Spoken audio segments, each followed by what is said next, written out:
Broadcasting from the great city of Philadelphia, Pennsylvania, the home of the Liberty Bell. This is the TeacherCast Podcast.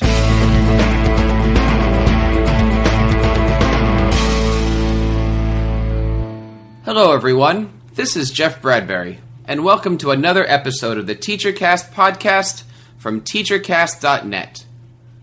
The TeacherCast Podcast is a weekly show where we discuss the 21st century technologies that teachers need to utilize in their 21st century classrooms. Today we're going to be calling our show Back to School with Technology.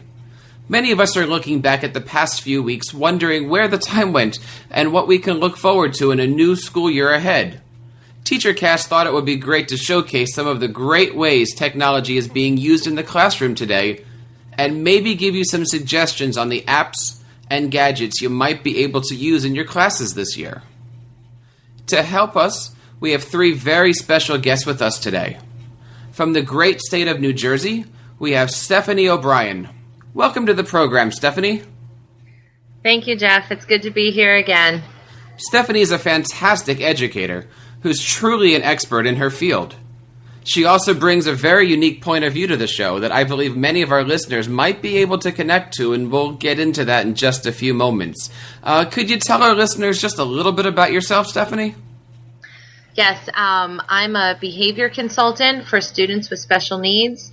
So I work in homes and in schools designing mostly ABA programs and language programs for students who have delays. Excellent, excellent. And how many school districts would you say you travel to? Right now I have about 5 in New Jersey and 1 in New York. That is amazing. It is really nice when you know that you have a chance to work with so many great kids, isn't it? Yes, I love it. Also joining us on the program today is Stephanie's husband, Terry O'Brien, a 4th grade teacher. Welcome to the program, Terry. Hi, Jeff. How are you? I'm doing great. Could you tell us a little bit about yourself? I teach regular education, 4th grade in Morristown, New Jersey. Basically math and language arts and New Jersey history.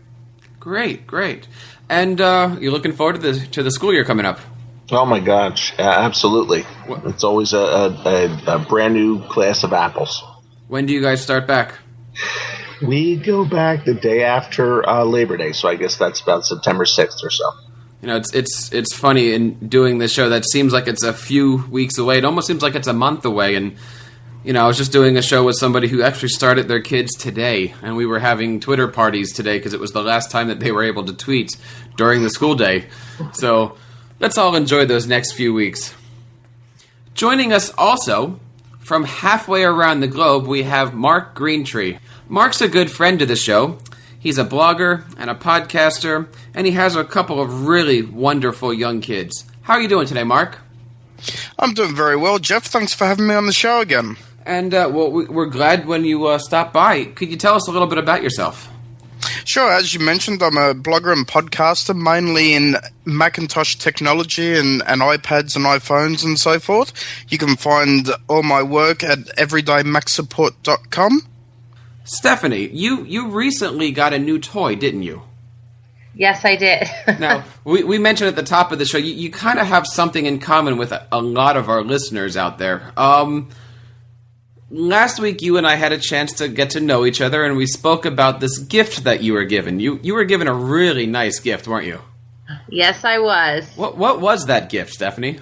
I was given an iPad by Jim McClafferty with Brain Parade. Ooh. Now, I know so many of my colleagues where I teach, they're in that same position. They come to me and they're like, I just got this iPad. I don't know what to do with it. Now, can you tell our listeners, what did you do with that iPad for the first couple weeks of having it?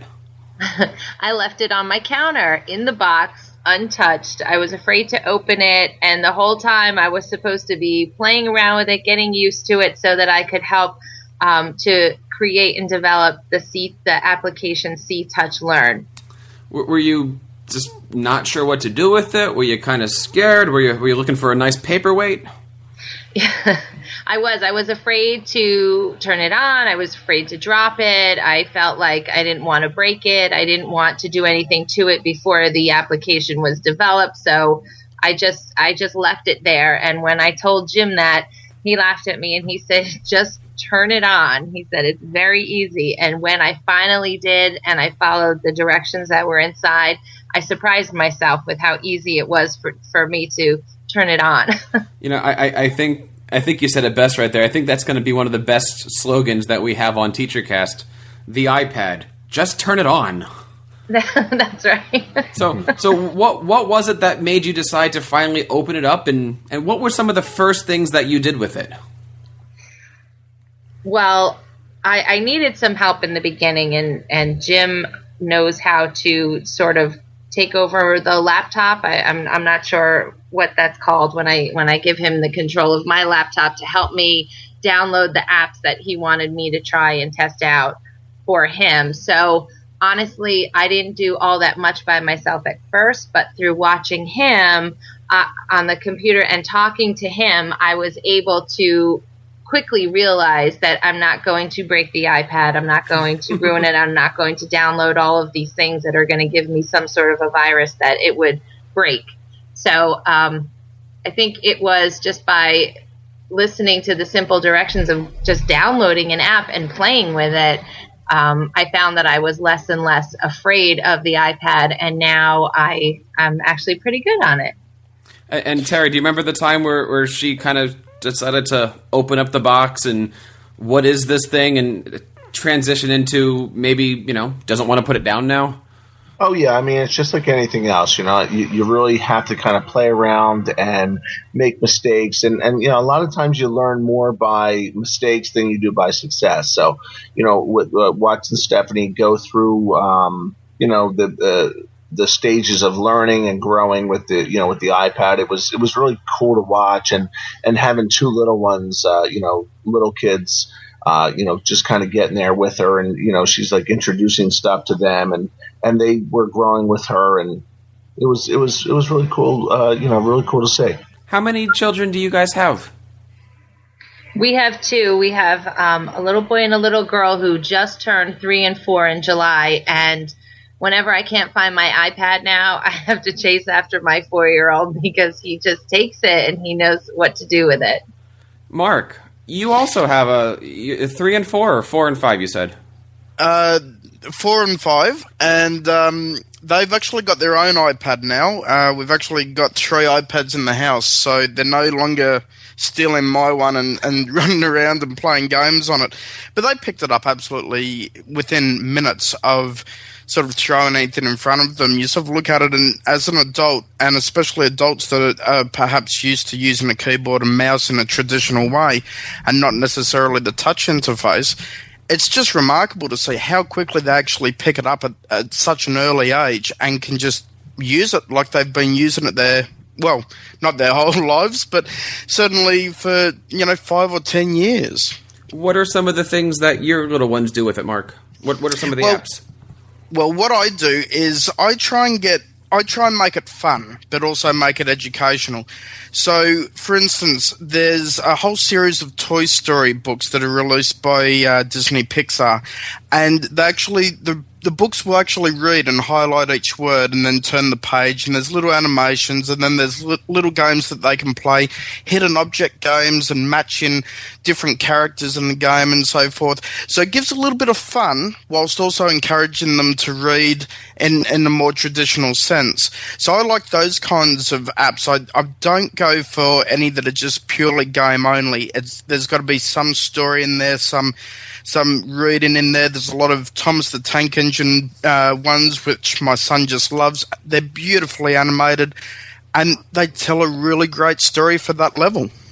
And do you find these are the things that you need to help your children start up? Or no. At 5 years old, they just pick up the iPad and...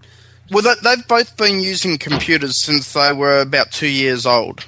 So they know how to use the keyboard and mouse, so they're already aware that if they click on something, or in the case of the iPad, tap on something, then something will occur. So my son has really picked it up well. My daughter, not so much. She's she does pick it up, but she gets a little bit too confused, I suppose, if you will, with some of the harder titles that are available. But my son just he goes at it, and he's the younger one too, which is surprising, and he doesn't have a problem at all. Terry, have you had a lot of time to play with the iPad yourself, with all these kids and your wife playing with it? Yeah, absolutely I have. And as a fourth grade teacher, I've told my father-in-law many times, he always is very inquisitive about, where we're going with education and whatnot. And the bottom line that I see, Jeff, is that, this iPad is going to be every kid's notebook. There's not going to be textbooks. There's not going to be notebooks. There's not going to be pens. There's not going to be pencils. Within the next couple of years, the bottom line is every kid's going to have an iPad and everything's going to be on it. And they're going to travel from school back to home.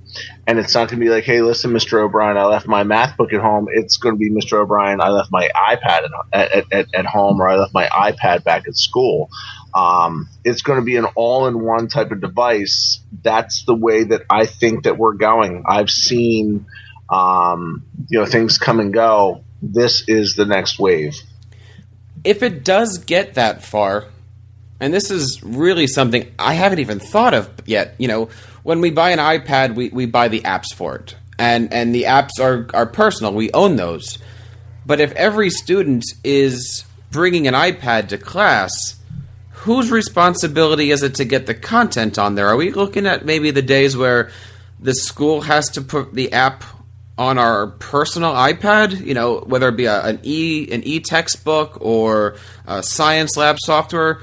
Mark, where do you see this going? Well, I'll just hit on one of the issues first. Apple has announced volume purchasing for businesses, and I assume that will extend to education, which enables basically anyone who's running a business or an education facility to actually purchase apps in volume and then deliver them out to multiple devices at a cheaper rate. So that's one thing to be looked at. And certainly, I think really it needs to be done at the educational level. I think most schools today tend to have an IT professional on hand, even if they're not necessarily qualified as that, but certainly someone who does have a lot of knowledge in that field. So I think really to make sure that the kids are using the right apps, the last thing teachers want to be doing is in the classroom saying, all right, open this app, and then someone puts up their hand and says, what app's that? Where do I get it? I don't know what to do. Terry, you teach fourth grade, you said. Do you see a lot of kids looking to use technology? Is there a rumbling from parents of, can I bring a laptop in, or can my kid bring their iPad in to take notes with? Where are things these days in fourth grade? Oh, absolutely. Our math textbook, our math workbook, our science textbook, our science workbook are online. Parents do not want the kids to have to travel back and forth with these heavy textbooks any longer, nor do they want the excuse of a child saying, oh, I forgot my book at school. It takes that out of the mix. So the bottom line is, wherever the parents are, wherever the kids are, they can get access. They can have access to these pages, to these exercises, to these homework assignments. There is no excuse. There is no carrying back and forth. So it's just a matter of time until I see again, and this is fourth grade. These kids are 9 and 10 years old, so it's just a matter of time until everything is along these lines. So your science book is a website that they go to, or is there a PDF that they're reading, or how does that work? We have our science textbook and our science workbook online. So basically, the kids all have the same password. So, for instance, we create the password for our homeroom. Let's say our homeroom, for my case, would be Utley, which is the Phillies second baseman. He's my favorite Philly. So we create that password on the first day of school, and then every kid in the classroom can access whatever's going on. With homework using that password. So wherever they are, if they're on a laptop at home, if they're in a library at home, if they're at grandmom's house, at her workstation, it doesn't matter. They can access what's going on as far as the textbook and the workbook. And they're able to copy and paste the text? Can they Can they highlight things? Is what's the interactive there or interaction? Yeah, I mean they can basically do everything. They can copy and paste. They can access everything. They can go to the study questions, to the test questions. They can even go to the there are enrichment pages. So for instance, let's say a child was really skilled with multiplication in mathematics, and their parent wanted them to be a little more challenged. They can actually go to another page that's like an enriched page, which is even an extension of the homework. They can access that and do that page also. They have that availability to them. Mark, what do you think about all this stuff? Are we at the point where students should have multiple monitors on a desk? I don't think there's necessarily a need for multiple monitors, but certainly having that already at the 4th grade level is just fantastic. It's amazing what current technology is already doing, and just giving kids the ability to actually interact with something that is fun and entertaining. Let's be honest, kids and adults alike are not as intrigued with books and never have been, really, in my opinion. So to be able to have something like an iPad, for instance, where you can have a multitude of things happening, and it's just got that excitement. It's just going to help the teachers teach and help the students learn, in my opinion. And Stephanie, you travel district to district, right? Yes. What do you see when you travel to these different districts? Are they all the same? Is technology at different points? What grades do you work with, first of all? I work with students anywhere from ages 2 to, I believe, my oldest is 18. Okay, so you're traveling elementary school, one district, high school, another district, different days, different levels. Tell us a little bit about what you're seeing in these different school districts. There's still a wide range. I know in the district that I work in, we are looking to move toward iPads for related services, for classroom teachers, for the students with special needs. And then there are still some districts that aren't even close to using technology. I mean, still laminating cards and cutting pictures out of magazines and gluing them on index cards. I mean, things are just there really is a wide range in the small area that I travel in New Jersey, too. And is that a budget thing, would you say? Or is that more of just access to this information? Or maybe the school building doesn't allow the technology to happen in the first place? I'm not so sure of that. Just by working with other people in the district, I find that it's just some districts are just not as modernized, and I'm not really sure what the reason is. I think a lot of it is not knowing what's out there or not knowing how to start what's out there. We're starting to go towards iPads, and we haven't even gotten them yet, and we've already had 3 in-services on different apps that are available just to get us familiar with what we can actually do with it when we have it. I'm fortunate enough to have one, so if I see an app that I really like, I can come home, either if it's for my own children or for students, I can come home and play with it. But for the majority, the staff, they don't have them yet, so they're listening to all this information and they're watching all these apps and they're getting really excited, and then we're not doing anything yet. So we're really, really preparing to move towards iPads, where some districts are not even using the computers.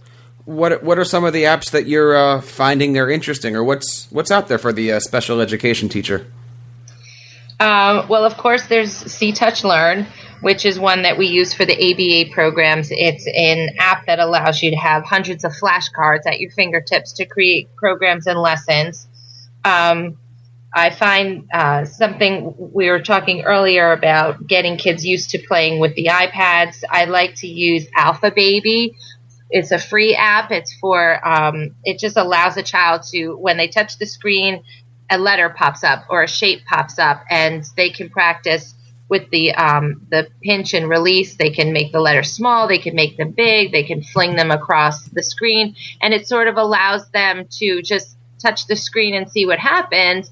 And then they start to see what they do, how they can make it bigger, how they can make it smaller, which I think is a good skill for a lot of the apps that we're going to introduce to the kids. Another one that I like is the Balloonimals for the young ones, because I think there's actually two versions. The one that I have is you swipe your fingers back and forth on the screen, and it creates a Balloonimal. And then I've seen others that you shake the whole iPad and it turns into a balloon animal. Either one, I like the cause and effect that it teaches the students that when they touch the screen, it's purposeful, and then you can slowly start to move into more of the academic apps. Terry, what are some of the apps that you've been using lately? What we do is for instance, when we first start with the kids, we'll start with like an ABC type of tracing, which is a good app that kind of, teaches the kids how to, form their letters properly. It's amazing at the fourth grade level. By the time that you get the kids, you expect them to be able to read, to be able to write in full sentences. And a lot of these kids really can't even form their letters properly. And they spend so much time trying to form their letters that they're not getting down what they want to say. So instead of expressing themselves and telling me, like the stories that they want to create, they're actually spending so much time trying to just create a B that it holds them up. So, what we do is, we just take it from the very basics. So like an ABC tracing type of app is a real good starter, even for the fourth grade. The touch tutorial, or like a mathematics, a Dexteria, where you're not assuming that any child is, advanced or the thing that I think with most teachers that we get in trouble with is our assumptions. We can't assume that kids are any more advanced than they should be. So we have to really take it from the basics and go from there. One of the things as you're going through and learning these different devices, these different apps, I'm sure you guys must have been, nervous at one point in time of, am I going to drop it? What happens if I push the wrong key? Or you had some of those feelings too, like right, Steph? Absolutely. Yeah, I bought a case right at Best Buy before I even knew what else was out there. So my screen is not yet protected. I've learned about the OtterBox, and especially working with the little ones, I've learned about the case that can cover the button that shuts it off. Mm-hmm. Instead of trying to wrestle with them while I'm trying to work with them to block them from apping out of wherever we are. And Patrick, our 4-year-old, is also very very, very hands-on with the iPad. So he's always eating a sandwich and then going to touch the iPad. So don't want to have peanut butter and jelly on that iPad, do you, Mark? No. Not if we can help it. Hey, Mark, your field is mostly in what to do with these different types of apps, correct? That's correct. For speaking to somebody like Stephanie and Terry who just got their first iPad, and maybe for the teacher who's thinking about getting an iPad, could you talk to us a little bit about what the difference is between an iPad and a laptop? Why would I go get an iPad, or why would I go get a laptop? Well, it's a good question, actually, because you've got two really different markets. And, often laptops and desktops are regarded as the trucks of the computing industry, whereas the iPad's now regarded as the cars, if you will. It's just more user-friendly. There's less you have to think about. On one side of the fence, I know that Stephanie mentioned that she was worried about getting viruses on it and hence, wasn't sure how to protect herself. Well, the iPad's great because it's a closed system. It's controlled completely from within Apple. The apps that you put on the device are approved by Apple and checked for any issues whatsoever. So the possibility of getting a virus on there is very, very slim. It would be a 1 in a million chance, to be quite honest. So I think that's the first thing that people need to realise, especially teachers, that that's not going to happen. Certainly with regards to can you break it? Yes, you can. It is glass. It will break. It will damage. And certainly if you've got kids using it as well, a good screen protector and a nice, not necessarily hard case, but certainly a rubber case will protect the edges and so forth. The other thing that I do from a teacher's standpoint that I'd recommend is have fun with it first. Before you start teaching with it, before you start using it for education purposes, if you like reading books, go to the bookstore and download some books and read books on there.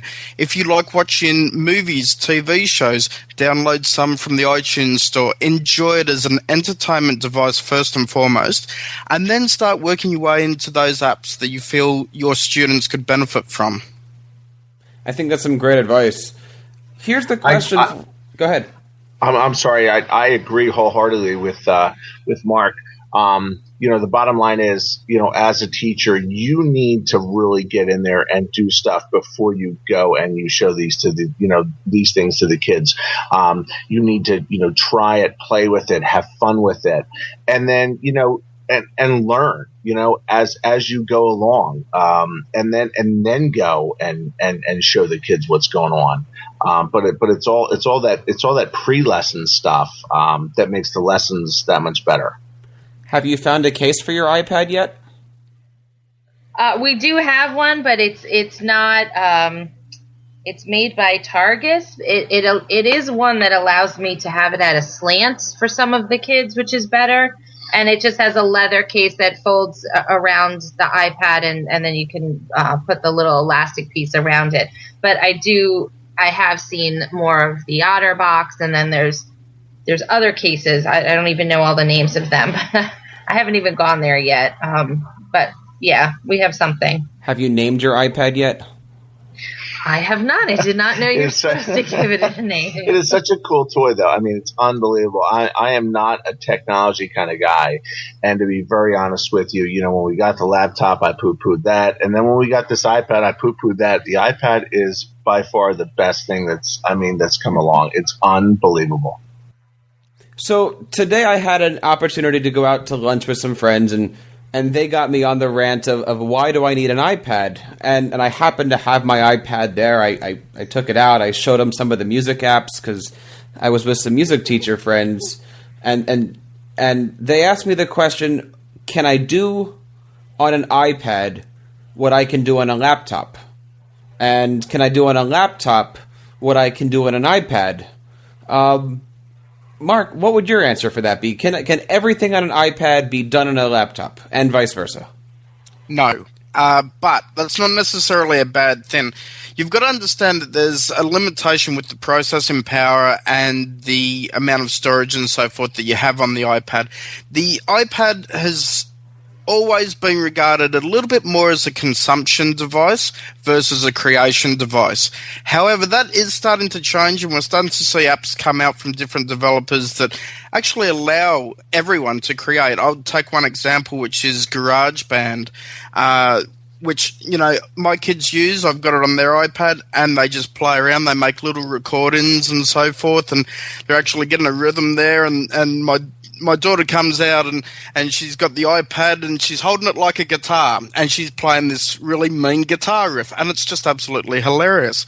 But the good thing is for the older kids, you can actually then, if we're talking about sort of a music lesson, which you'd be familiar with, Jeff, you can actually record musical instruments directly through an interface onto the iPad through the GarageBand app. And then, of course, edit it and so forth and make your little creations and then export them out to whatever you're doing. You can also do the same with something like iMovie, which allows you to basically, the iPad too, it's got a camera on there.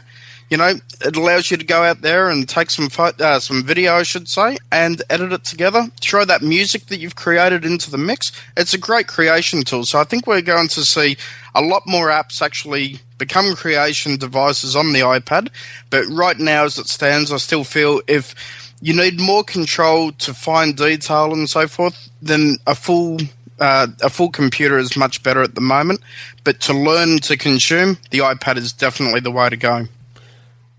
Now, would you say, Mark, that there are some things that you'd want to have an iPad for instead of a laptop?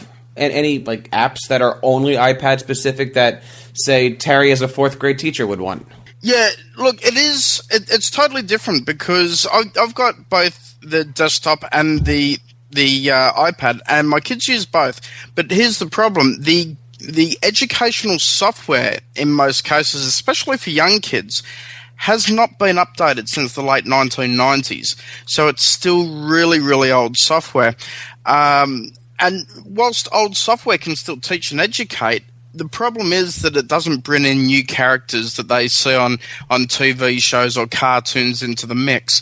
And, going back to what I was originally saying at the beginning of the show was, the kids will tend to learn a bit more if they see fun things that, glow and have pretty colors and look fantastic. It really helps them.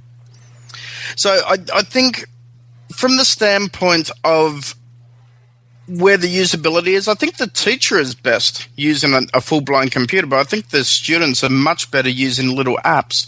Because even if you look at, say, the Mac App Store on a Macintosh system, the amount of educational titles there, you can count on basically 2 hands. Whereas there are literally hundreds upon hundreds of different educational games available on the iPhone, iPod Touch, and iPad. And I recently did a review, which will be published in the next couple of days, on a great little app called Chuck and Friends, and it's a Tonka sort of game and so forth, but it's also got an educational overture to it as well. But what is really good about that is it's universal. So you buy it one time, and then it works across your iPad, iPhone, and iPod Touch. You don't need to buy it twice. So that's just something that also comes in handy, more from the parent's standpoint. If you think about it, most people aren't going to go and take their iPad in the car with the kids for a short trip, down to the local shops. They're going to have their iPhone with them, and the kids want to play something. All right, you pass the iPhone in the back, and they can play the exact same game. So just the usability and the flexibility you've got, I think, just works wonders. I couldn't agree with you more on that, Mark. Stephanie, when you travel between all of your schools, what do you have to bring with you into each school? You have your bags, of course, and your jacket, but how much do you have to carry around with you? Well, before, I would have to carry around all my materials. If I was testing kids, I'd have to make sure I had picture cards that went with the assessment that I was using. I'd have to make sure that I had reinforcers so that I would be fun to play with. So I'd have to have toys or snacks or characters or something that I could get the kids' attention to make them want to come over and work with me so that I could test them or demonstrate how to teach a certain skill to them. But now I really just bring the iPad. I have my apps with the flashcards using the C Touch Learn, and I have the reinforcers, which vary from games or books like Mark was talking about, or little YouTube clips of Caillou or Thomas, anything that I know that the student will like, or Super Y. There's a great Super Y app that I know a lot of the students like. And really now when I go to do a quick assessment or if I want to demonstrate a procedure, I'll just bring my iPad instead of all my bags. So basically, because of the iPad, you've saved yourself a trip to a lot of chiropractors. Absolutely. And also a lot, we were testing a new student the other day, and the speech therapist went before me, which was nice. And she said that he kept swiping all of the cards off the table, so they had to stop and pick them up. So I was thinking, let me bring the iPad because he can't swipe all those cards off of the table. I have a little bit more control. And he really wanted to be engaged with it and touch whatever I was asking. So it was nice. I got much different results than she had gotten on her assessment. And Terry, do you have to bring a lot of stuff with you to school every day, or do you mostly just deal with things that are already in your building? I really deal with most things that are already in my building. But I will say this, I mean, when if we're going with the iPad direction and my school district is going to go ahead and implement this, and I hope that they do, I think it's going to really enable me to, get records and do those types of things, at home without traveling back and forth with a bag. It'll just be the iPad. And have you asked Stephanie if you can get your own iPad yet? I have, and we're working on that. It may be Christmas. if I play my cards right. I think the kids have to get theirs first. And one suggestion I'll make just quickly is anyone on a budget and anyone in education and so forth who are looking to purchase either just one iPad or many iPads, have a look at the Apple Refurbished store in your local area, your local country. It's in the Apple store on the left-hand side, right down the bottom, and you can actually get a good $200, $250 off a version 1 iPad, which is perfectly fine. It still works fine. There's nothing wrong with it, and it comes with the full 1-year warranty. So if you're in a budget situation, like many people are, I certainly am, with 2 kids and a home and everything, it just works wonders. You can have the technology, but at a much reduced price. I'm glad. That's a great tip. I know that Steph and I have been talking about, making sure that the kids both have iPads, and something for us to kick around with also. And that's a great tip. And that's actually what I have. I have like the first iPad with like the lowest giga, whatever you call it, and it holds everything that I need. I would love to get a nicer one with the newer one with the camera, but I didn't know that you could buy a refurbished one. So thank you for that tip, because I would love to get one for the kids, but I obviously don't want to get them the $900 one. I would rather spend the least amount of money for them to play around with. Absolutely. I think, Mark, you have it right on the nail. And speaking of dealing with budgets and money, especially when you're looking at iPad versus MacBook, Mark, what's the latest rates these days on the cheapest MacBook? Well, again, you can buy MacBooks refurbished as well, and I have not bought a computer that's not Apple refurbished for about 5 years. Actually, the last time I bought one was about 2006. Every other computer since then has been refurbished, and I have never had a problem with them, and they've always been fantastic. But you're looking now at the MacBook Air, which is, if you look at purchasing brand new, it's $1,000. They call it $999. I call it $1,000. It's their entry level. It's the same size and roughly the same thickness as an iPad, but it just allows you to run the Mac OS X line operating system and install a bunch of applications on there that you maybe cannot run on the portable iPad device. The only limitation that it does have, though, is on the base entry level. It's only got I believe a 60 gig hard drive. Jeff, you may be able to correct me on that if I'm incorrect there. But it's very, very limited. So by the time you start adding applications, your own files, if you're looking to do anything in iMovie or GarageBand, forget that option. It's just not going to be there. You need to really step it up and have a look at then the entry level MacBook Pros for a portable computer that will give you 500 gigabytes of storage versus the 60 gigabytes in the MacBook Air. And really, the MacBook Air is designed to be almost I think now we can start to have a look and say, well, it's a cloud computing device. It's got a certain amount of storage on board so that you can access immediate files instantly and quickly, but I think as time moves on and Apple introduces their new iCloud service, then it's designed mainly to have files stored in the cloud and accessed from there.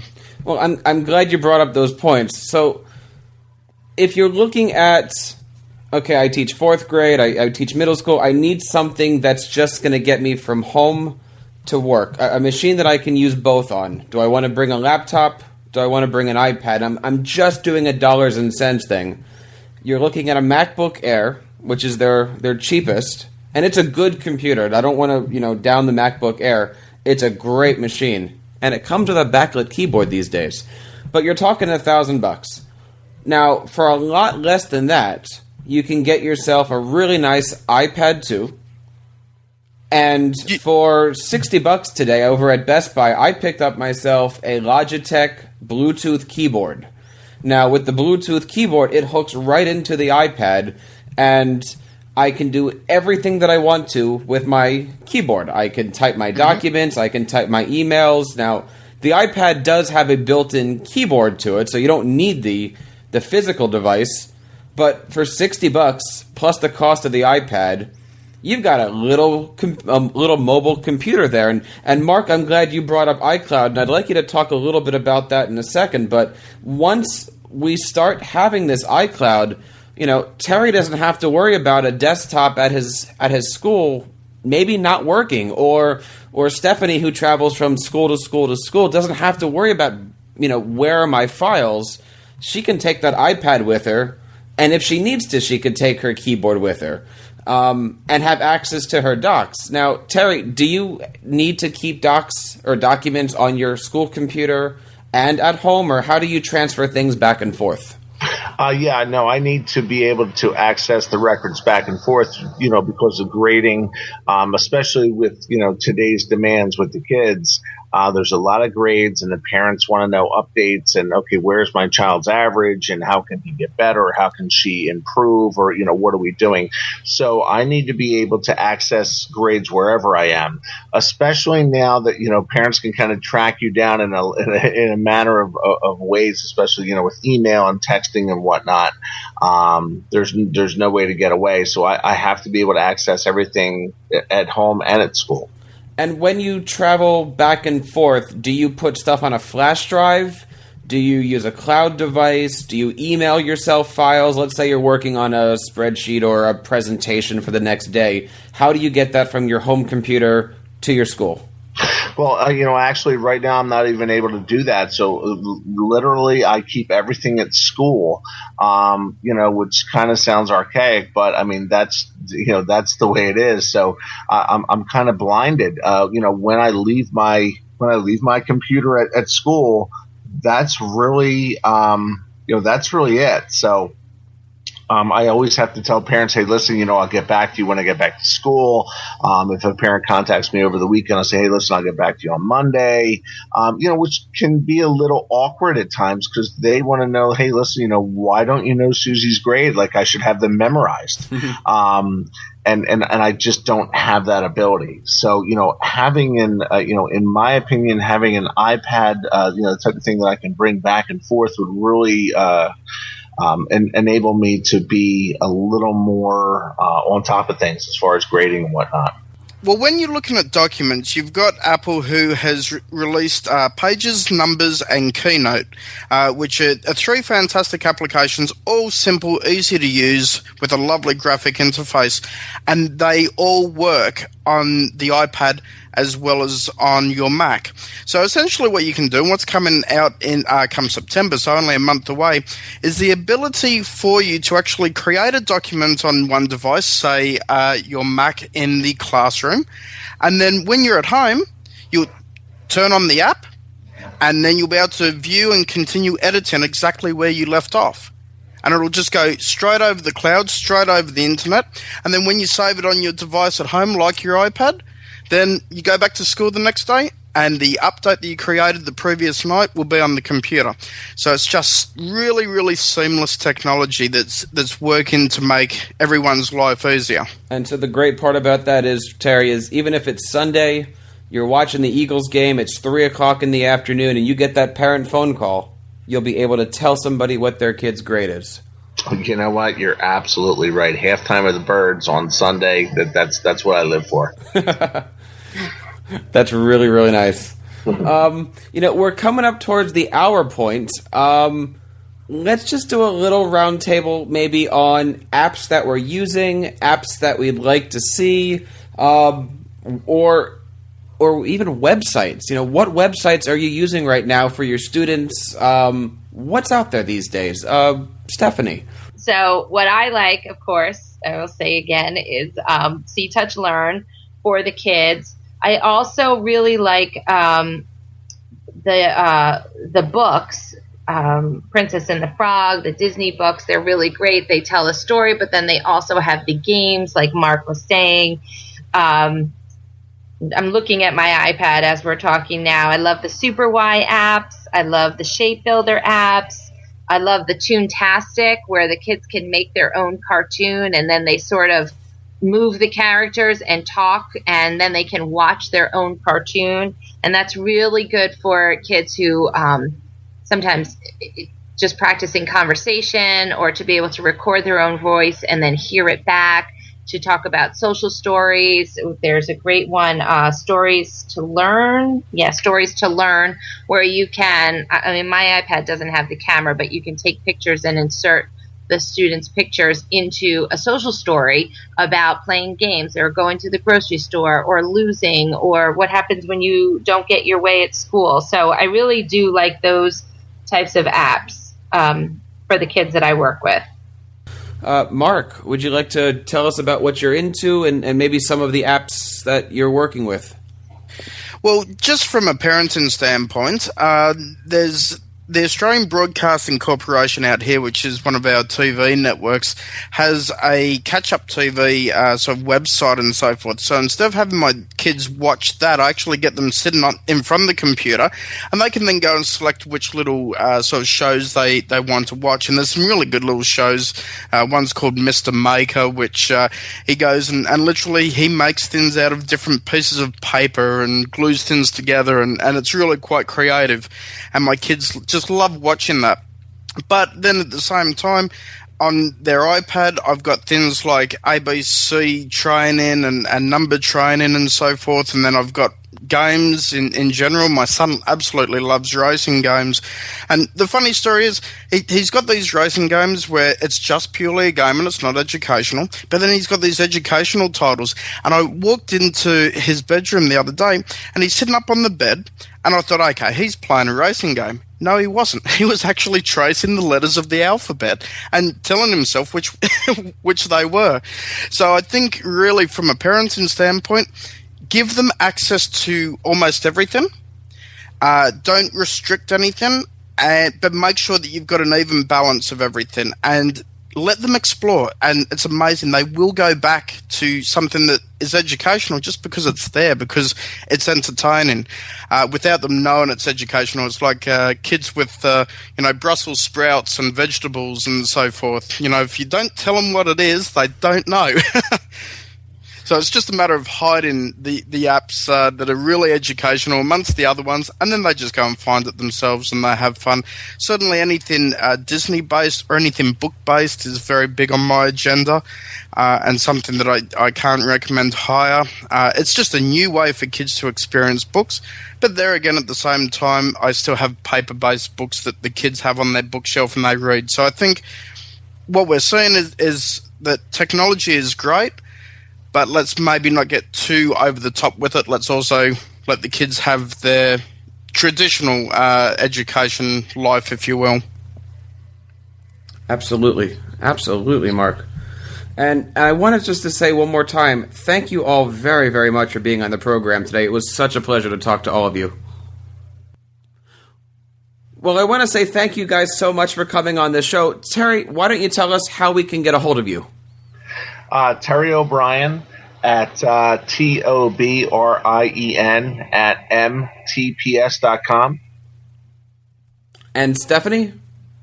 Yes, I'm actually new to Twitter, so I have Stephanie ABA. That's my Twitter account, or you can reach me at SHNJ715 at AOL.com, and that address is also on the Brain Parade website. And tell us a little bit about how we can reach Brain Parade, and what was the name of the app again?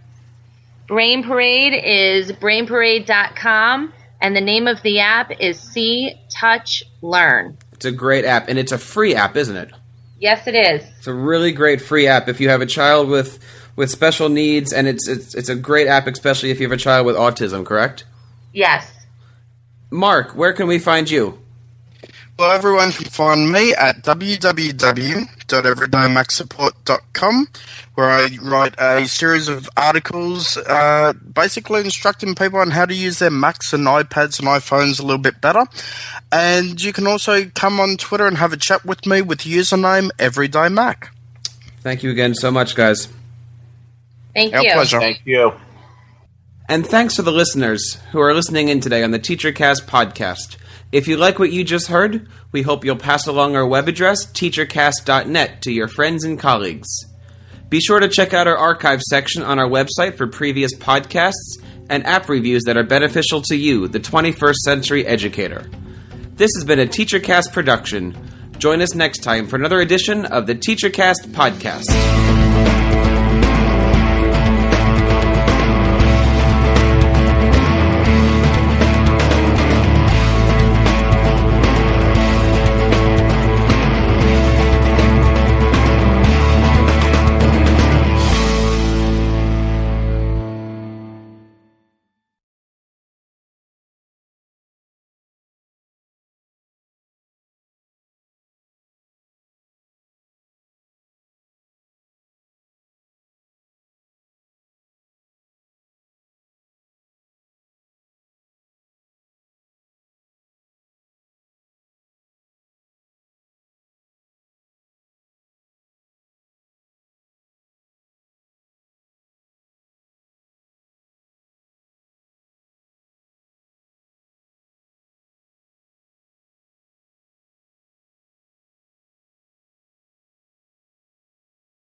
for how everybody else uses Skype in the classroom, and really, this was such a gem to have. Thank you so much, guys. Thank you. Thank you. All right, I will let you know when this is all up. Give me a few days, and it'll be on iTunes probably by the weekend. All right, sounds great. And say hi to Jim for me, all right, Stephanie? Oh, I definitely will, and I'll let him know that we had another interview, and I got Brain Parade out there. Excellent. I'll talk to you. We're actually going to have Jim on with Mark and I sometime in like the 10th or something like that of August, I think. Oh, great. So I will see you guys later. Mark, I'll talk to you in a bit, okay? Okay, cool. All right, bye-bye, guys. See ya. Bye.